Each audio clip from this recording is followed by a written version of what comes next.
How's it going, everyone? Welcome back. Hopefully this is having a lovely day. So we're gonna stop after today. I promise. We're gonna give it a break. The Jamar Chase talk's gonna be done. Only because I feel like this is at this point probably annoying the crap out of a lot of fans talking about it, especially going on the opposite side here about Jamar Chase. But also just football season's coming up. Big start of the season coming up. You know, other things to worry about. I mean, it is important to talk about because this is a 6-year commitment. A 6-year commitment, Jamar Chase's contract, essentially. Possibly 7 if he wants 5 years, but it's a 6-year commitment to a team that feels like a perennial Super Bowl contender every year as long as Joe Burrow is a quarterback. That means it is very important to put around the best surrounding cast to win that Super Bowl. And in this situation, I'll just put it bluntly, clearly as day. If this is the Cincinnati Reds, you just pay Jamar. You just give Jamar the blank check. Fill it out, buddy. Right? If this is the NBA, you say, here's your max contract, Jamar. No questions asked. I mean, if this is the NHL, you say, okay, we understand the difference you make on this. Just take what you want. But football is a completely different monster. You have a salary cap ceiling that has to be complied with year in and year out. That is ever so important to navigate. You got 53 players you got to feed. Jamar right now wants over an eighth of that pizza, right? You know, Mike Brown loves the pie example. He wants over an eighth of that pizza, or eighth of the pie. Joe's already taken up a quarter of it, a little under a quarter of it. So now you got to start being methodical because Joe Burrow deserved every single part of that. Because the big thing here is saying, hey, when you're paying a player that kind of money, he needs to be absolutely worth it. He needs to be best in class in his position. He needs to bring the best out of your team. He needs to be completely bulletproof. And for me, it'll always be the same.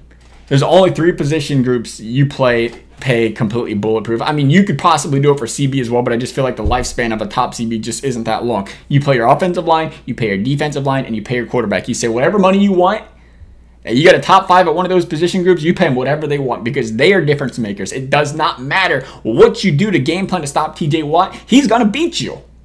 It doesn't matter what you do with the rest of your offensive line. Guys like Trent Williams change the way and the dynamic that team plays when he's on the field, when he's off the field. It doesn't matter who else is there. It doesn't matter if McCaffrey's running the football. It doesn't matter if he isn't running the football. You know, look at Le'Veon Bell back in the day. James Conner would tear it up. It didn't matter who you had back there as the running back. They'd average 4.5, 5 yards per carry because that offensive line was so good. His production was so dependent on other positions. And now that is important because I feel like Jamar Chase, not as severe as the running back position, but it is up there where you're dependent on another position. Which means, for me, you better be a slam dunk best at your position if you're going to pay what I would consider secondary position. And we say secondary because I think it depends on other positions. Jamar Chase beat the living crap out of Jalen Ramsey, right? Didn't matter because the offensive line was bad. He was dependent on the offensive line protecting Joe Burrow long enough to get him that game-winning Super Bowl touchdown pass. It didn't matter what he did on the field. It didn't matter how bad he burned him. He needed another position group to perform for him.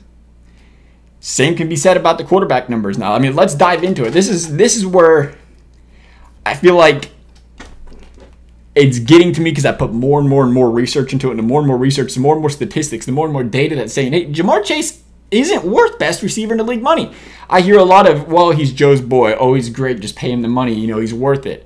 But I'm not seeing a lot of data. I'm not seeing a lot of people bringing up historical references. I'm not seeing a lot of, look what he did against this team or this team. You know, I'm not seeing a lot of what Justin Jefferson does every single day where teams know that's the only person you stop. You double cover him all game. It don't matter. Justin Jefferson still puts up 100 every single game.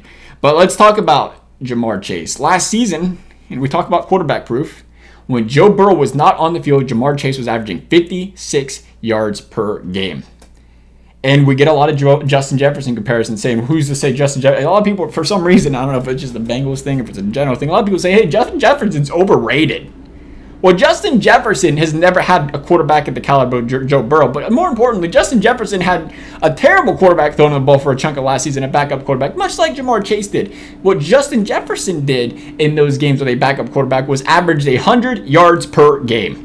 Nearly double what Jamar Chase averaged. And again, you can say, hey, well, everybody knew that was the only man on the field. That's all they was going to do is force feed him. Yeah, but normally when that's a situation, a team double covered, you just do whatever you have to do to stop this man. And they couldn't stop him still. Massive compliment. Massive compliment towards Justin Jefferson. Let's talk about T. Higgins. T. Higgins last season with Jake Browning as a quarterback, 65 yards per game. Nearly 10 yards per game higher average than Jamar Chase. Both in similar situations, averaging more yards. T. Higgins averaged more yards per reception last season than Jamar Chase. Jamar Chase, who's supposed to be your deep threat. Jamar Chase, the last 2 seasons, ranked 7th in the league in yards per game on average and 13th in the league yards per game on average. The one season he finished in the top 5, he finished 5th. Guess what, though? T. Higgins finished 7th. And again, outstanding. There's no top 10 in the league's outstanding.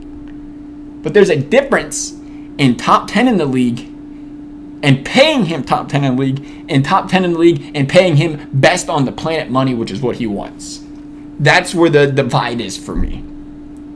Because Justin Jefferson, whatever you want, buddy. Here's your $35 million, no questions asked, because I know you're quarterback proof. I know, again, still reliant on the offensive line, a little concerning, but I know no matter any given day, you're finding a way to get open. You're finding a way to beat teams. We want to go down to statistical roots and more important. Puka Nacua last season, rookie year, outstanding rookie season. Averaged 95 yards per game against Cleveland and Baltimore. Jamar Chase last season against Cleveland and Baltimore averaged 25 yards per game. That's not good. Not when your team struggles to win the division games. That has been a big problem. You want your best of your best to be standing out. You want them to be the stars in those division games, because you want to win a division, you got to beat the division. You want to win the Super Bowl, you want to win the number 1 seed, you got to beat the division. You can't go 3-3, 2-4 against this division every year. That's concerning. Jamar Chase on the field last season, Bengals were 9-7. T. Higgins on the field 7-5. That's not a big gap. 0-1 and 3-4, 2-3, 2-3 when they weren't on the field. Joe Burrow, rookie year. Remember Joe Burrow's rookie year? Before the ACL injury, playing with, a bunch of CFL second stringers as his offensive line guys' names nobody will ever hear of again in about now. Alex Redmond, Akeem Adeniji, was Bobby Hart still here? It would have fit well if he was. But you look at it, and Joe Burrow was breaking passing records. He was astonishing the waters at quarterback. T. Higgins was his number 1. Where was Jamar? Right, sitting out his college junior year, because that is what Jamar Chase has done very well in the past, is sitting out. Hey, it's paid him dividends. It's gotten him what he's wanted. But again, it's so difficult for me to look at all of that and say, now provide me the data, provide me the statistics that says this guy deserves best wide receiver in the league money. Again, don't get it wrong. I've heard nothing but good things out of players, out of people meeting him, saying he's a great guy, he's a nice person. But you can still have the greed and that selfishness where you're putting yourself first. Not, the antics on the field right now, showing up 13 minutes late to training camp, that was proving a point.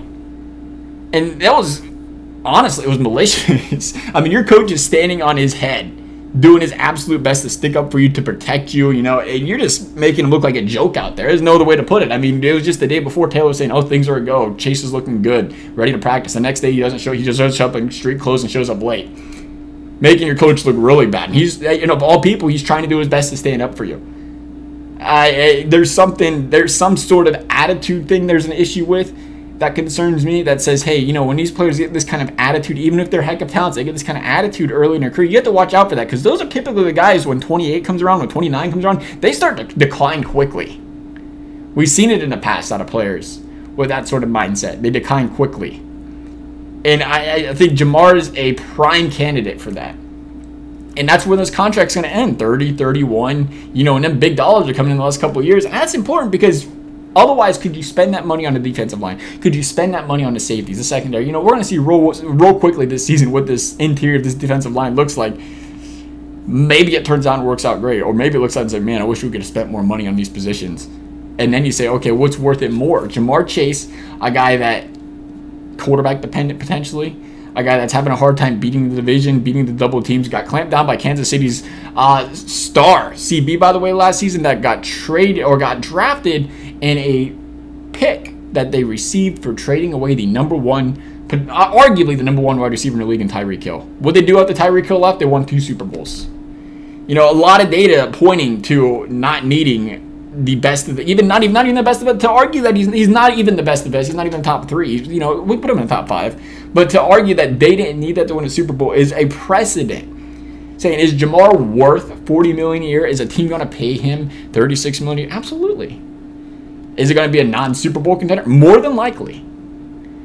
His value to the team, on the other hand, is not $40 million a year. It's not $35 million a year, because this is a Super Bowl team, a Super Bowl contender that wants to be the perennial Super Bowl winner every single year. And for that, his value is closer to $30 million for me. If he were to take $30 million, I'd come to the table.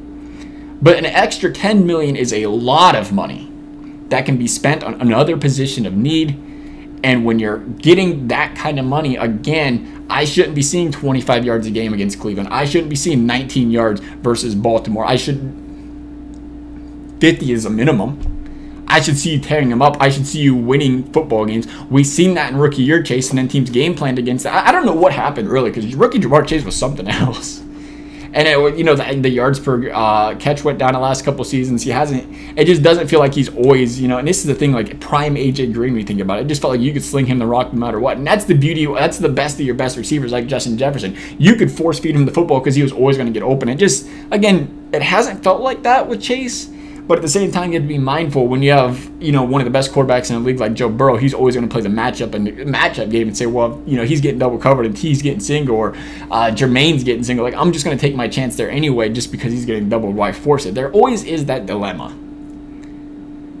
But again, you got to factor that into the contract, because if that's the dilemma and if that's the way your quarterback plays, you don't necessarily want that massive threat making that kind of money, because you can just get two T. Higginses or players of that kind of caliber a little bit lower, and Joe's going to cook with that too. What really stands out to me is the rookie year. Joe's throwing 300, no offensive line. Worst offensive situation he was in his entire career, no Jamar Chase. And he was putting numbers up. And you look at that and say, if you believe Joe Burrow is an elite top 2 quarterback in the league, top 3 quarterback in the league, you don't keep Jamar Chase, because he doesn't need Jamar Chase. He needs good receivers. He doesn't need the best of the best. He needs good receivers. He needs protection, and you need to complement that on the defensive side of the football to win championships.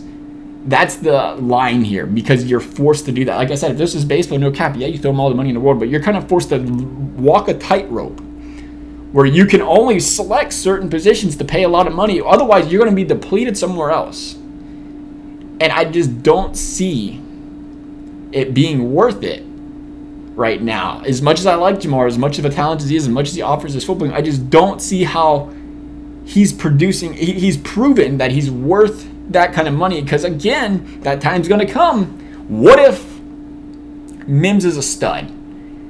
3 years from now, he's going to want $40 million a year, $35 million a year. It's going to be pretty tough when you already got Jamar on the books for $40 million a year. Jamar, on one hand, he might be a heck of a player, but Mims is going to improve your run game. He's going to improve your pass game. Jamar can only do one of those things. And he's going to improve the health of your quarterback. There's a reason the offensive line is, the offensive line. That's the thing you're thinking about here in the future. To me, you just take Jamar and franchise tag him. You're going to get him for 3 years. You possibly do it twice. And that's the best value possible you can get out of Jamar Chase, because you're still going to have him until 27, 28. Will the Bengals do that? We'll see. Will he play in that situation? We'll see.